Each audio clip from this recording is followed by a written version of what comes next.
Students, स्वागत है आपका हमारे YouTube चैनल में। आज हम पढ़ेंगे भारत की खोज से दूसरा अध्याय, भारत की विविधता और एकता। भारत की विविधता अद्भुत है, प्रकट है, वह सतह पर दिखाई पड़ती है और कोई भी उसे देख सकता है। इसका ताल्लुक शारीरिक रूप से भी है और मानसिक आदतों और विशेषताओं से भी।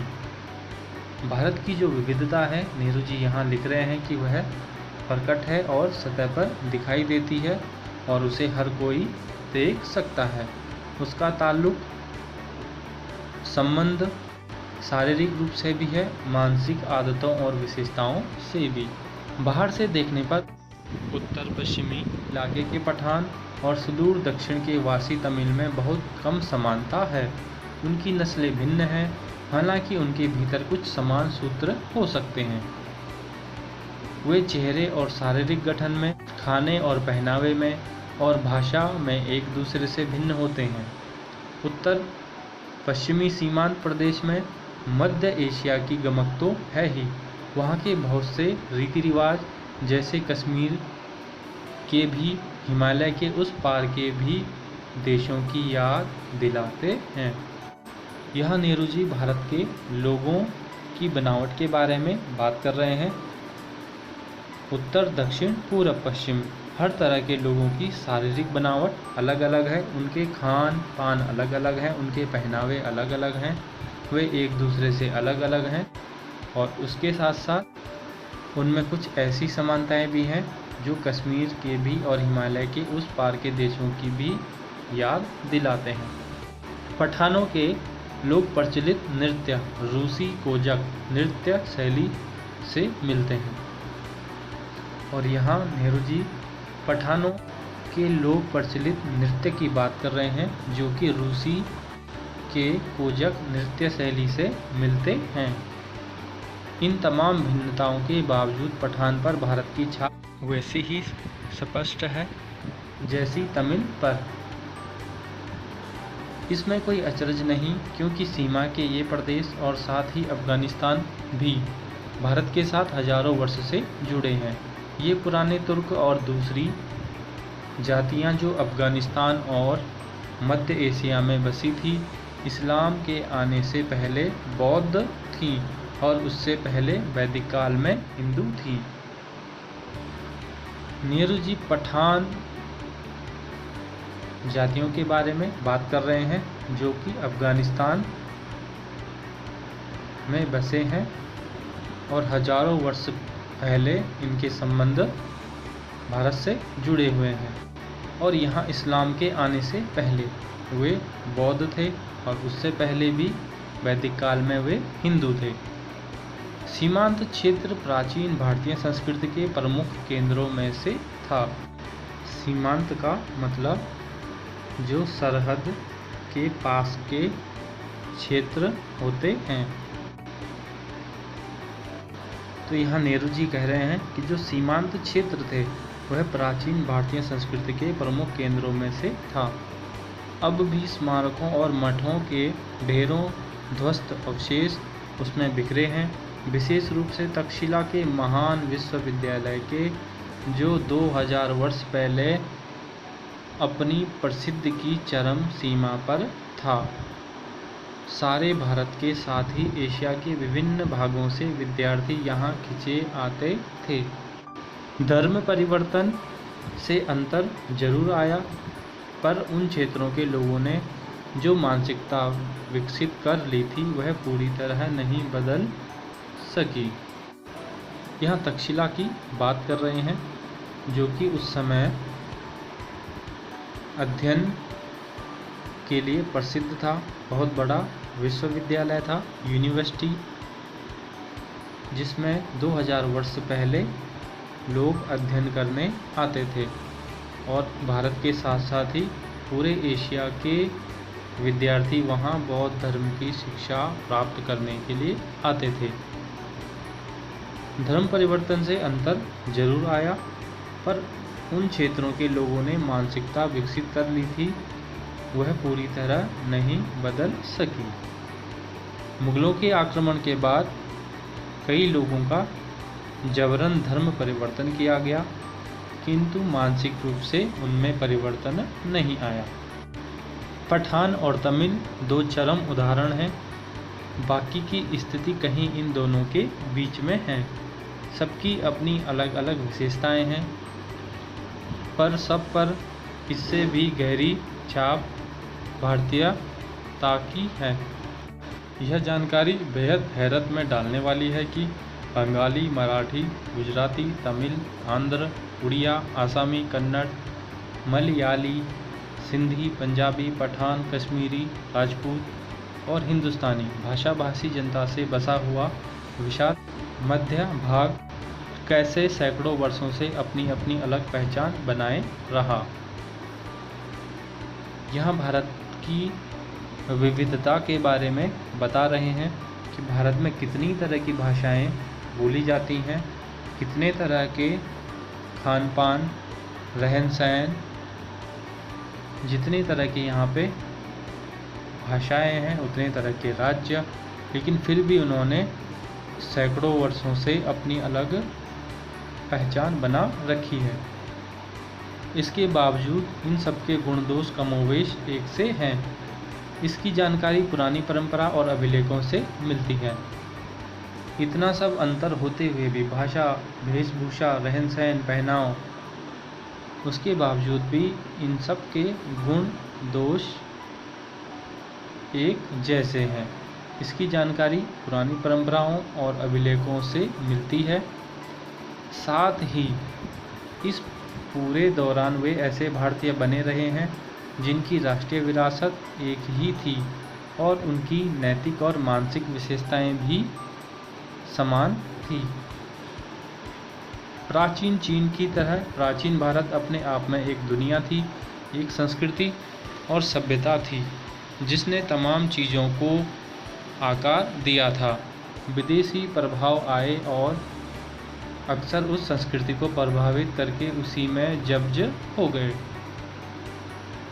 भारत भी सबसे पुरानी सभ्यताओं में है और यहाँ कितने ही विदेशी लोग आए, कितने ही विदेशी आक्रमण हुए, सब के सब यहीं बसे और यहाँ की संस्कृति में जज्ब हो गए।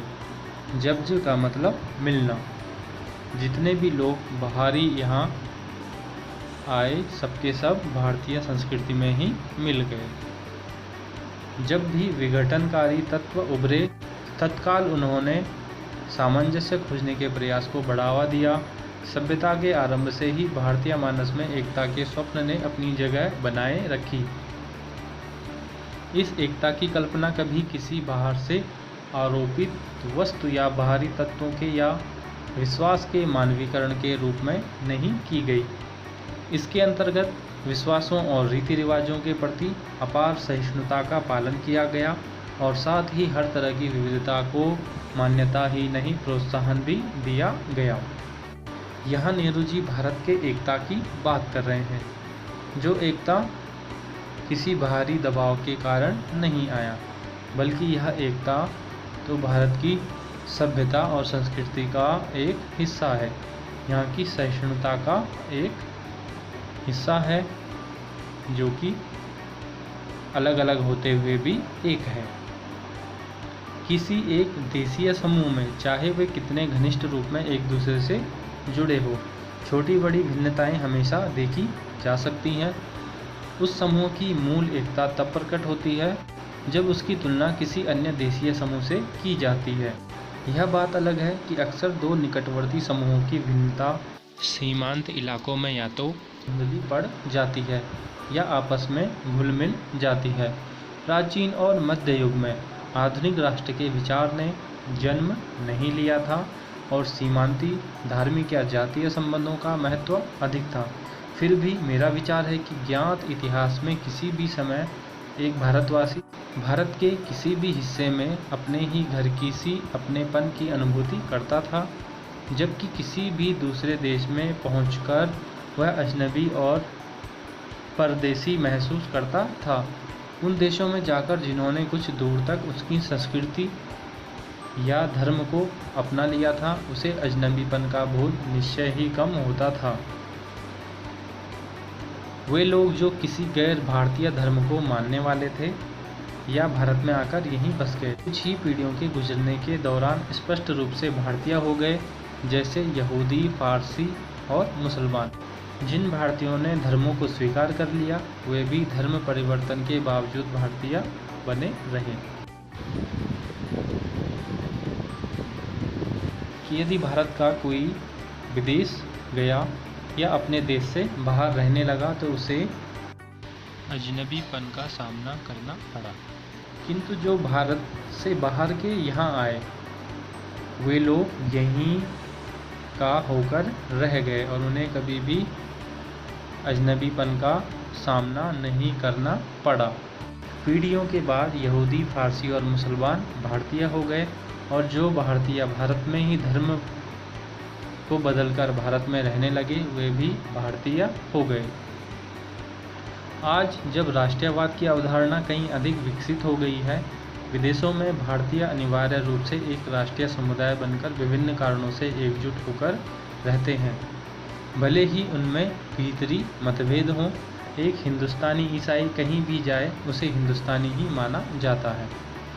इस प्रकार किसी हिंदुस्तानी मुसलमान को तुर्की, अरब, ईरान या किसी अन्य देश में जहां इस्लाम धर्म का प्रभुत्व हो हिंदुस्तानी ही समझा जाता है। यहाँ नेहरू जी भारत की एकता की बात कर रहे हैं।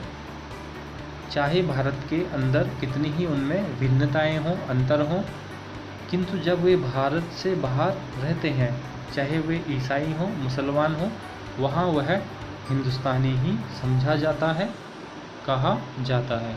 तो यह भारत की एकता है। मेरे ख्याल से हम सबके मन में अपनी मातृभूमि की अलग अलग तस्वीरें हैं और कोई दो आदमी बिल्कुल एक जैसा नहीं सोच सकते। जब मैं भारत के बारे में सोचता हूँ तो मेरे मन में बहुत सी बातें आती हैं। मैं सोचता हूँ दूर दूर तक फैले मैदानों और उन पर बसे अनगिनत छोटे छोटे गांवों के बारे में, उन कस्बों और शहरों के बारे में जिनकी मैंने यात्रा की। नेहरू जी यहाँ बता रहे हैं कि दो व्यक्ति कभी भी एक जैसा नहीं सोच सकते और ये हकीकत भी है। प्रत्येक व्यक्ति के सोचने का अपना अपना तरीका होता है, अपना अपना नज़रिया होता है और हर कोई अपने देश को अपने अपने नज़र से देखता है। वर्षा ऋतु की उस जादुई बरसात के बारे में जो झुलसती हुई धरती में जीवन संचार करके उसे सहसा सौंदर्य और हरियाली के झिलमिलाते प्रसार में बदल देती है। विशाल नदियों और उनके बहते जल के बारे में।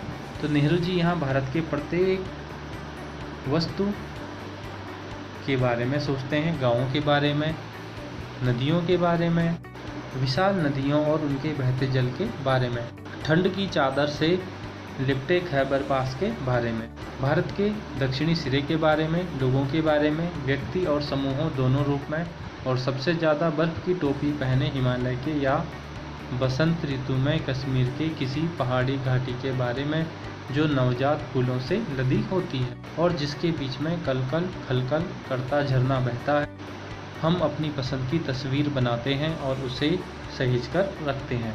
तो नेहरू जी यहाँ प्रत्येक वस्तु के बारे में सोच रहे हैं, भारत की नदियों, झीलों, मैदानों, हरियाली, वर्षा, भारत के प्रत्येक हिस्से, प्रत्येक गांव के बारे में सोच रहे हैं, जो कि उन्होंने बताया कि दो व्यक्ति कभी भी एक जैसा नहीं सोच सकते। तो नेहरू जी ने यहाँ अपनी सोच के बारे में बताया कि वह भारत के बारे में क्या क्या सोचते हैं और साथ ही उन्होंने भारत की अनेकता भी बताई कि यहाँ के किस तरह के लोग अनेक रूप, रंग, वर्ण, धर्म, खान पान में अलग होकर भी एक हैं, जो कि भारत की विशेषता भी है, अनेकता में एकता। यह वीडियो आपको कैसा लगा हमें ज़रूर बताइए। यदि आपको कुछ समझ में न आया हो तो आप हमसे इस वीडियो के कमेंट सेक्शन में जा कर के ज़रूर पूछें। यदि आपको यह वीडियो पसंद आया तो इस वीडियो को लाइक ज़रूर करें अपने मित्रों के साथ इसे शेयर ज़रूर करें। और यदि आप हमसे अभी तक नहीं जुड़े हैं तो हमारे चैनल को सब्सक्राइब ज़रूर करें। हमसे जुड़ने और वीडियो देखने के लिए बहुत बहुत धन्यवाद।